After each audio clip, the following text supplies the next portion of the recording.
마태복음 16장 24절.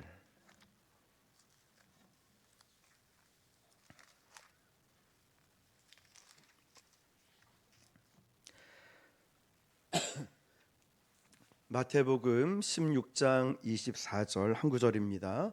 우리 같이 합독하겠습니다. 시작. 이에 예수께서 제자들에게 이르시되 누구든지 나를 따라오려거든 자기를 부인하고 자기 십자가를 지고 나를 따를 것이니라. 아멘. 오늘 말씀 제목은 십자가의 길을 간다는 것은, 십자가의 길을 간다는 것은 이라는 제목으로 하나님 말씀을 증거하겠습니다. 자, 여러분, 우리가 예수님을 믿으면서 나는 십자가를 지고 갑니다 라고 말할 때 과연 그 십자가를 진다는 의미가 무엇일까요? 정말 저런 십자가를 내가 등에 짊어지고 간다는 뜻일까요? 아니면 이 십자가를 그냥 고난과 고통으로만 생각하고 우리가 지내는 것을 의미하고 있을까요? 저와 여러분이 예수님을 믿으면서 예수님의 이 십자가를 잃어버렸다면, 그 십자가를 잊고 살아간다면 우리는 다 끝난 거죠. 예수 믿는 의미가 없다는 것이죠. 예수님을 따라간다, 예수님의 십자가를 진다는 것이 우리의 전부이기 때문입니다. 그러나 우리가 이 십자가를 지고 예수님을 따라가면은 우리는 모두가 살아나는 줄 믿습니다. 우리의 가정도 살아나고요, 우리 교회도 십자가 앞에 딱 서게 되면 살아나고, 사회도 살고 나라도 다 살게 될 줄 믿습니다. 예수님의 십자가를 지고 따라가는 것이 여기에 생명이 있기 때문입니다. 그러면 십자가가 과연 무엇일까요, 여러분? 십자가가 그냥 고생하는 것일까? 아니면 그냥 괴롭히는 누군가를 통하여 내가 참는 것을, 아이고 그 인간이 나의 십자가지 이러면서 참는 것일까요? 아니면 고난을 십자가로 생각하십니까? 그렇지가 않습니다. 성경은 그렇게 말씀하고 있지 않고요, 십자가는 그런 것이 아닙니다. 십자가는 예수님을 따라가는 것입니다. 예수님을 따라가다 보니까 고난의 길이라 할지라도 우리는 두려워하지 않습니다. 왜냐하면 그 십자가를 지고 고난의 길이라도 우리 주님이 함께하기 때문이죠. 주님을 따라가다 보니까 어려운 길, 고난의 길, 어려운 힘든 길이라 할지라도 우리는 담대하게 걸어갈 수 있습니다. 주님이 십자가의 길을 걸어가실 때 나귀 새끼를 타고 가실 때도 그 길을 걸어가셨지요. 예수님을 등에 태웠으니 이 나귀가 무슨 힘이 있겠습니까? 예수님이 주인이시니까 주인이 가자라고 하는 방향 따라 갈 수밖에 없죠. 여러분, 우리도 똑같습니다. 우리가 정말 예수님을 믿고 살아갈 때, 예수님을 나의 생명이라 믿고, 예수님을 나의 주님이라 믿고, 예수님을 나의 왕으로 믿는다면 그 주님이 지금 내 인생의 주인으로 계시고 나를 인도하고 계심을 믿으시길 바랍니다. 예수님은 주인이시니 우리는 주인이 가자고 하는 대로 따라갈 수밖에 없어요. 주님이 하라는 대로 말을 하고요, 주님이 가자고 하는 그 길을 갈 수밖에 없는 것이 바로 십자가의 길입니다. 그런데 여러분, 주님은 결코 저와 여러분을 그 십자가의 길을 혼자 가라고 내버려 두지 않습니다. 마태복음 11장 29절 30절 보니까요, 나는 마음이 온유하고 겸손하니 나의 멍에를 메고 내게 배우라. 그리하면 너희 마음이 쉼을 얻으리니 이는 내 멍에는 쉽고 내 짐은 가벼움이라 하시니라.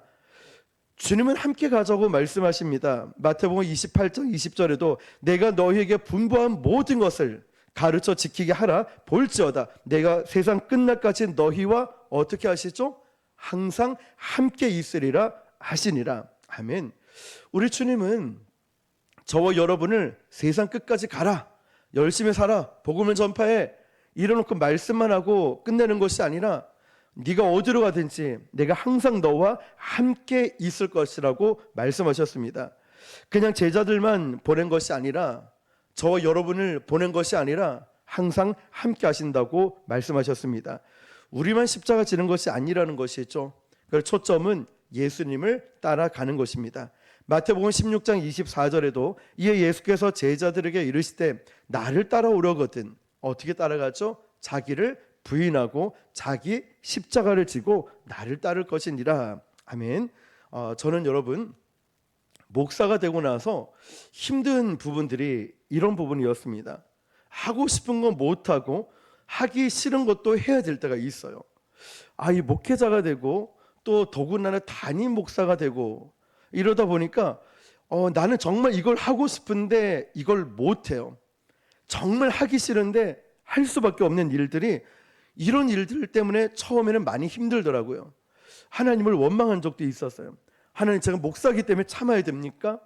제가 예수님 믿기 때문에 이것도 참아야 됩니까? 이런 원망스러운 말도 생기는 거죠. 마음이 할 말도 못하고, 하고 싶지 않은 말은 이를 꽉 깨물고 해야 되고. 그런데 여러분, 제가 놀라운 걸 깨달았습니다. 우리 주님은 이 모습을 통하여 이지훈이라는 사람이 가는 길을 원하는 게 아니라 주님이 원하시는 길로 저를 인도해 주셨다는 거예요. 나는 제가 하고 싶은 말, 내가 하기 싫은 건 하지 않고 제 마음대로 살면 그렇게 살고 싶었지만 안 돼. 그 길이 아니야. 너 가서 사과해. 너 용서해. 너 품어줘. 하나님, 전 절대 못하겠는데요. 주님이 자꾸 감동을 주시고 할 수밖에 없는 환경을 만들어 주시는 거예요. 그러다 보니까 제 삶이 완벽하고 잘 살진 못하지만 이걸 깨달았어요. 내가 원하는 인생이 아니라 누가 원하는 인생일까요? 예수님이 원하시는 인생을 살게 되었다는 거죠. 이런 것이 바로 주님의 제자하고 주님을 따르는 것이었구나. 주님이 내 안에 살아계시면 느껴지는 거예요. 주님이 나와 함께 하시면 느껴지는 거였습니다. 이제는 언젠가 다시 만날 주님을 기대하게 되었죠. 근데 여러분, 이게 참 복이라는 생각이 듭니다. 물론 힘들고 어려움 이런 것도 있겠지만 그 시간을 참고 인내하고 용서하고 사랑하고 품고 지나와 보니까 내가 복을 받았네. 내가 복을 받았네. 내 마음대로 이제는 살아가지 않고 내 마음대로 혈기 부리지 않고 하나님이 원하시는 사람으로 내가 조금씩 만들어져 가고 있는 하나님의 사람이 되었고 주의 종이 되었구나라는 생각이 들었던 거죠. 자, 여러분, 우리가 십자가를 진다, 십자가의 길을 간다, 제일 먼저 떠오르는 게 고난, 고통, 억울함, 참음, 인내, 이런 것들이 제일 먼저 느껴지지 않습니까? 그런데 오늘 계속 말씀드렸지만 예수님이 나와 함께 하신다면 이 길은 고난의 길 같아 보이지만 이 길 끝에는 승리가 있고 성공이 있고 행복이 있고 축복이 있다는 것이죠. 행복한 길이라는 것입니다. 이제 105세가 되신 김형석 교수님이 쓴 책이 있어요. 100년을 살아보니 라는 책에 보니까 이렇게 기록되어 있습니다. 여기서 100년 이상 사신 분 안 계시잖아요. 잘 들어보세요. 부를 가진 이도 명예와 권력을 가진 이도 만나보았지만 행복하지 않더라. 부자나 권력자들은 결국 불행으로 끝을 맺는 경우가 많았다. 사랑하는 사람을 위해서 희생하고 헌신하는 사람이 가장 행복한 사람이었다. 여러분, 그리고 뭐라고 하냐면 사랑이 있는 고생이 진정한 행복이다 라고 했어요. 저는 그 글귀를 보면서 맞다 박수를 치게 되더라고요. 저는 100년은커녕 50년도 안 살아봤는데 이 교수님의 글을 쭉 보니까 부를 가진 사람도 명예와 권력을 가진 사람도 다 보니까 행복하지 않았다는 거예요. 부자나 권력자나 모두가 행복하지도 않고 불행하게 인생을 끝내는 경우도 많았지만 이거였죠. 사랑하는 사람을 위하여서 희생하고 헌신하는 사람이 가장 행복한 사람이었다. 여러분, 공감이 되실까요? 사랑하는 우리 주님을 위해서 오늘같이 우리가 이 뜨거운 날에 힘들게 또 복음을 전하고 새벽기도 나와서 사람이 많든 적든 간에 나라도 이 자리를 지켜야지 하며 새벽 제단을 쌓고 누구에게 알려지지 않지만 뒤에서 늘 섬기고 희생하고 봉사하시는 분들이 계시면서 사랑하는 주님을 위해서라면 희생하고 헌신하는 것이 가장 행복한 자라는 거죠. 가장 행복한 자. 여러분, 고생 안 하고 사는 것 절대 부러워할 일은 아닌 것 같습니다. 사랑하는 주님 때문에 우리가 고생한다는 것, 사랑하는 주님 때문에 내가 이런 일도 참고 견딜 수 있고 아무도 예배하지 않고 아무도 헌신하지 않는 그렇다 할지라도 주님이 나를 이곳에 보내셨고 주님이 나를 쓰신다면 이것쯤이야 고통과 고난이 와도 나는 행복하게 감당할 수 있다는 거죠. 여러분, 사랑하는 사람, 사랑을 위해서 헌신하고 희생하는 사람이 행복한 사람이라는 것입니다. 그런 의미에서 보니까 저 여러분이 그런 행복한 사람인 것 같아요. 주님을 위해서 여러분들의 희생과 헌신 한 가지죠. 주님을 사랑하기 때문이죠. 여기서 우리가 뭐 명예와 권력을 얻겠습니까? 우리가 뭐 한다고 일당을 주겠습니까? 아니잖아요. 그저 주님을 사랑해서, 그저 주님을 사랑하는 마음으로 우리가 헌신하는 것 아니겠습니까? 십자가를 생각해 보세요. 십자가를 볼 때 어디서 들어본 그 십자가가 아니라 이제는 그 십자가는 내가 경험한 십자가가 되는 것입니다. 주님 말씀 따라 가고 말씀 따라 순종할 때 이제는 내 혈기와 감정으로 살아가는 것이 아니라 주님 말씀 따라 살아가니 어느 순간 보니 내가 주님의 사람이 되어 있다는 것입니다. 그러므로 십자가는요, 두렵고 고난의 길만 있는 것이 아니라 행복한 길입니다. 왠지 아시겠죠? 우리 사랑하는 주님이 이 길을 함께 가기 때문에 주님을 위해서 한 것이 가장 행복한 길인 줄 믿습니다. 자, 그러면 여러분, 우리가 주님의 길, 행복한 그 길을 걸어갈 때 반드시 우리가 기억해야 될 것이 있어요. 특별히 오늘은 우리 교회 측면에서 좀 볼 건데요, 교회는 회개를 촉구하는 공동체입니다. 그래서 레온 모리스라는 사람이 이런 말을 했습니다. 교회는 참회하는 교회일 때만 능력 있는 교회이다. 자, 여러분, 교회는 회개가 있는 교회가 능력 있는 교회라는 거예요. 우리가 정말 부흥을 갈망한다면, 하나님 앞에서 우리가 성장을 갈망한다면 우리 교회는 회개하는 공동체가 되어야 됩니다. 우리 개인도 마찬가지입니다. 하나님 앞에서 회개의 역사가 일어나지 않을 때 우리 심령의 변화가 일어나지 않아요. 눈물을 흘리며 회개할 때, 가슴을 찢는 회개할 때 내 삶에, 내 마음에서부터 변화가 일어나는데, 우리 마음을 찢는 회개가 없을 때 가만히 생각해 보면 나의 완악함, 나의 고집, 나의 교만함들이 그대로 남아있는 걸 봐요. 아니, 분명히 예배를 드렸고 분명히 기도를 했는데 왜 내 심령이, 왜 내가 변화가 일어나지 않을까, 내 삶이 왜 변화가 일어나지 않을까를 생각해 보면 내 안에 회개가 없는 거예요. 자꾸만 남 탓을 하고 자꾸만 환경 탓을 하고 누구 때문이다. 그런데 사실은 내 안에서 이것을 찾아본다면, 자, 그럼 우리가 뭘 회개해야 될까요? 오늘 요한계시록 말씀을 좀 보려고 하는데요, 요한계시록 11장 5절 6절 보니까 두 증인이 나옵니다. 두 증인이 나와서 세 가지 특징을 이렇게 얘기하는데요, 첫 번째로 이 두 증인은 엄청난 능력을 가지고 있는 사람이 나옵니다. 요한계시록 11장 5절 6절 보니까 만일 누구든지 그들을 해하고자 하면 그들의 입에서 불이 나와서 그들의 원수를 삼켜버릴 것이요, 누구든지 그들을 해하고자 하면 반드시 그와 함께 죽임을 당하리라. 그들의 권능을 가지고 하늘을 닫아 그 예언하는 날 동안 비가 오지 못하게 하고, 또 권능을 가지고 물을 피로 변하게 하고, 어디서 많이 들어본 것 같죠? 구약에 모세와 엘리야가 생각이 나야 됩니다. 아무 때든지 원하는 대로 여러 가지 재앙으로 땅을 치리로다. 아멘. 여러분, 이 두 증인이 나왔는데, 야, 이 파워가, 능력이 얼마나 대단한지, 그냥 여기서 입에서 불이 나왔다는 거예요. 원수를 삼켜버렸답니다. 누구든지 그를 해하고자 하면 죽임을 당할 거래요. 뿐만 아니라 이 권능을 가지고 하늘을 닫아서 예언하는 날 동안 비가 오지 않았대요. 엘리야가 생각이 나죠. 그리고 물을 피로 바꾸는 모세가 생각나죠. 원하는 대로 재앙으로 땅을 쳤다라고 합니다. 얼마나 능력이 많은 사람이었습니까? 모세와 엘리야를 섞어놓은 능력을 가진 사람이에요. 자, 두 번째, 이들의 특징이 뭐냐면, 그런데 7절을 보니까 그들이 그 증언을 마칠 때에 무적행으로부터 올라오는 짐승이 그들과 더불어 전쟁을 일으켜 그들을 이기고 그들을 죽일 터인즉. 무슨 말이냐면요, 이런 큰 능력을 가진 자였지만 그들이 힘없이 죽임을 당했다는 거예요. 자, 이게 두 번째 특징이에요. 능력이 있지만 죽임을 당했다. 세 번째 특징이 뭐냐면, 강한 힘을 가졌지만 11절을 보니까 3일 반 후에 하나님께로부터 생기가 그들 속에서 들어가매 그들의 발로 일어서니 구경하는 자들이 크게 두려워하더라. 그들이 분명히 무력하게 죽었지만 하나님께서 이들을 부활을 시켜주셨다는 거예요.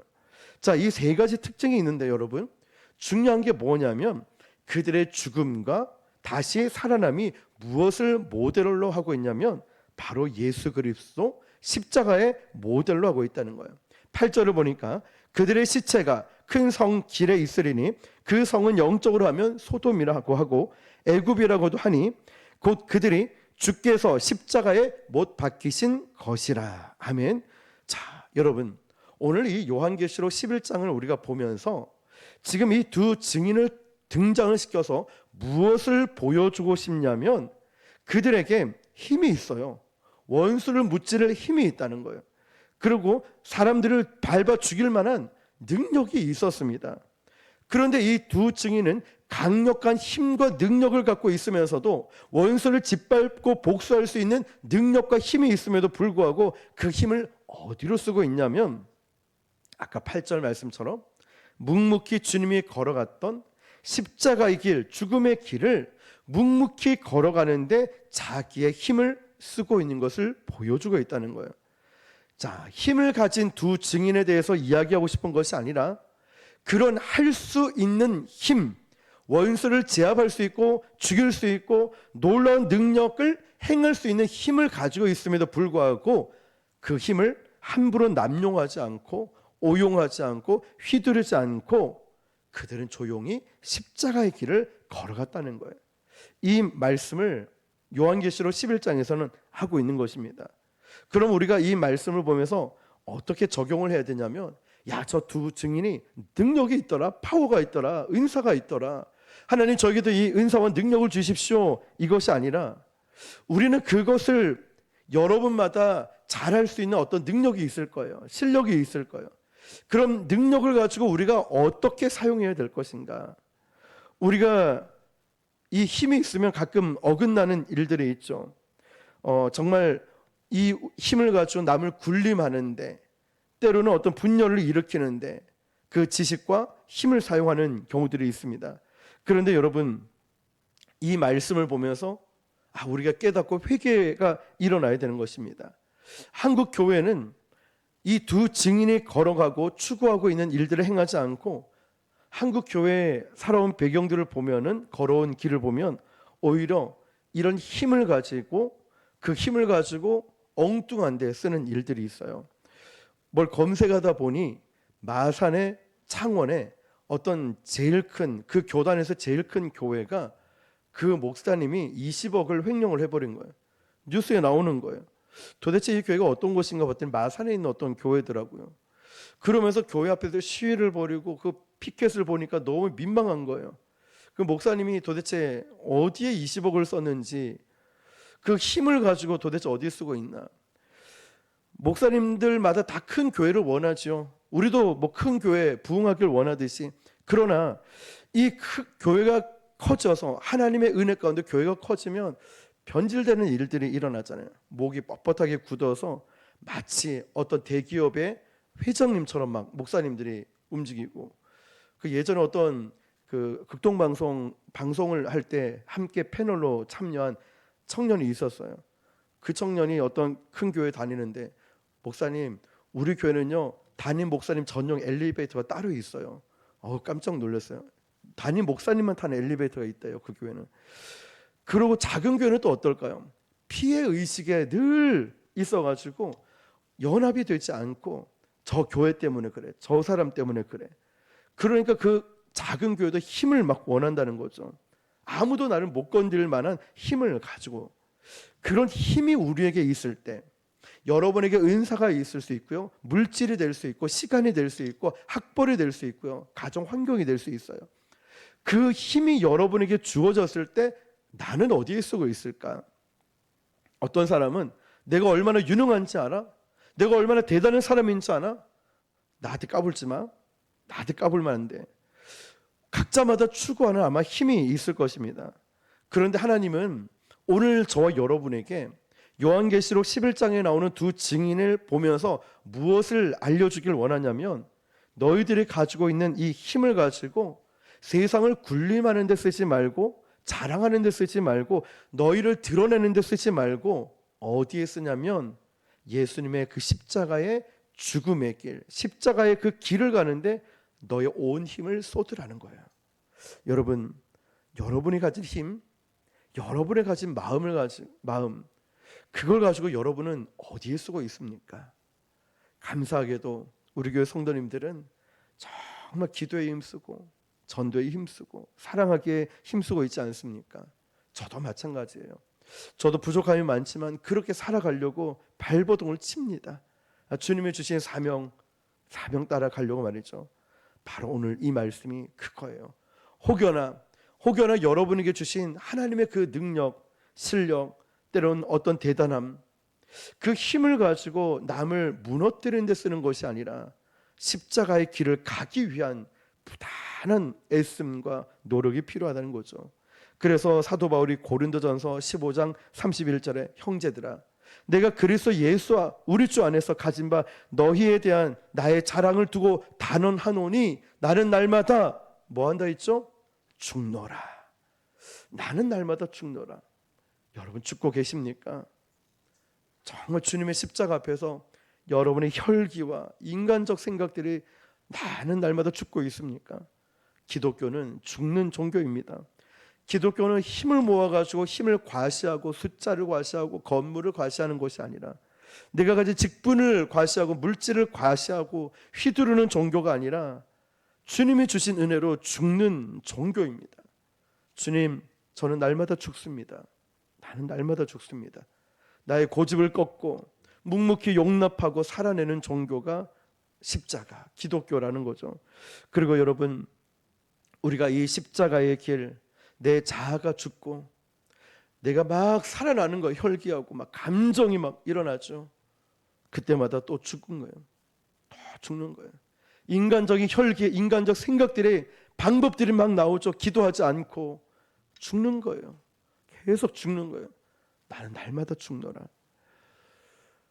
주님, 정말 우리가 이 마음들이 진정한 힘을 갖게 됐을 때 사도 바울처럼 나는 날마다 죽노라, 이것을 고백하는 것이 기독교라는 거죠.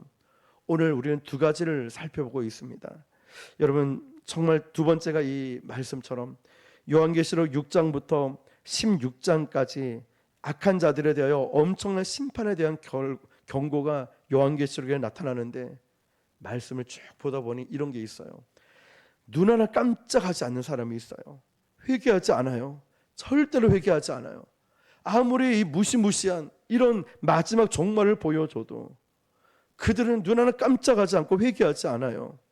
그런데 언제 회개의 역사가 일어나냐면, 이 두 증인이 강력한 힘을 가지고 권세와 능력을 가지고 있음에도 불구하고 그들이 십자가의 길, 죽음의 길로 딱 갔을 때 하나님이 그를 살려내시는 모습을 보고서 그 두려워서 회개하는 역사가 일어났다는 거예요. 여러분, 회개하셔야죠. 회개해야 됩니다. 아마 여러분 속으로 이런 생각 들 수 있어요. 아니, 목사님, 저도 알아요. 회개하세요, 집사님. 저도 안다니까요. 회개하세요. 압니다. 그런데 회개가 안 나오는 걸 어떡하란 말입니까?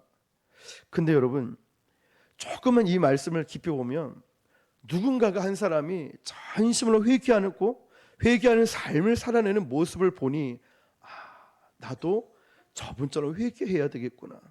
나도 정말 복음을 살아내야 되겠구나. 왜냐하면 두 증인이 그랬던 것처럼 두 증인이 힘이 있는데, 능력이 있는데, 그렇지만 나는 주님 가신 십자가의 길을 묵묵히 걸어가는 이 모습을 보니 변화가 일어나는 거예요. 여러분이 지키는 그 기도의 자리, 헌신의 자리, 섬김의 자리, 예배의 자리를 보면서, 묵묵히 가는 그 모습을 보면서 주변에서 사람들이, 성도들에게서 변화가 일어나게 되었다는 것입니다.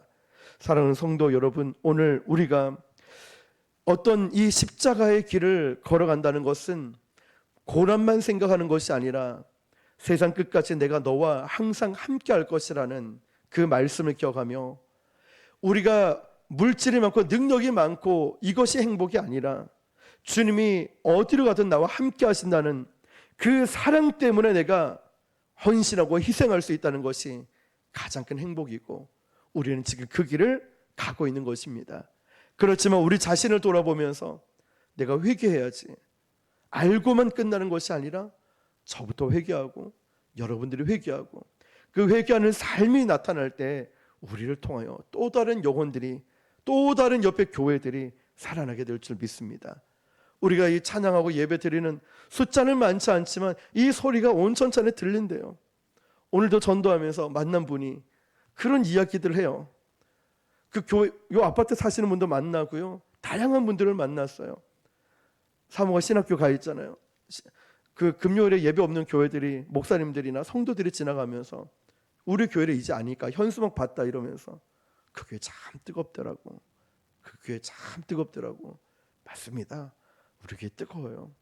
얼마나 좋은 분들이, 정말 귀한 분들이 모여서 얼마나 간절한 마음으로 예배드리는지 몰라요. 우리도 금요 예배 다시 기도해 볼까? 우리도 새벽 기도 해 볼까? 우리도 다시 한번 좀 모이기를 힘써 볼까? 우리 교회가 그런 불쏘시개 역할을 감당하게 될 줄 믿습니다. 여러분, 오늘 우리는 행복한 자입니다. 사랑 때문에, 하나님을 향한 사랑 때문에 희생과 헌신을 아끼지 않기 때문에, 그리고 우리는 이 힘 있고, 우리는 얼마든지 어떤 면에서는 많은 일을 할 수 있지만 그 힘을 가지고 어디에 씁니까? 주님의 십자가 길을 따라가는 데 쏟는 거예요. 본질, 복음의 본질 앞에 서는 거예요. 오늘 저와 여러분들이 정말 회개할 부분들을 다시 한번 기억해보고, 또 그 부분을 놓고 간절한 마음으로 회개하여서 우리 교회 안에서는 우리의 모습이 아니라 예수님만 드러나고 자랑하는 교회가 되고, 그런 저와 여러분 되시기를 주님의 이름으로 축원합니다. 기도하겠습니다. 오늘 우리가 주신 말씀을 붙들고 우리가 함께 기도할 때, 하나님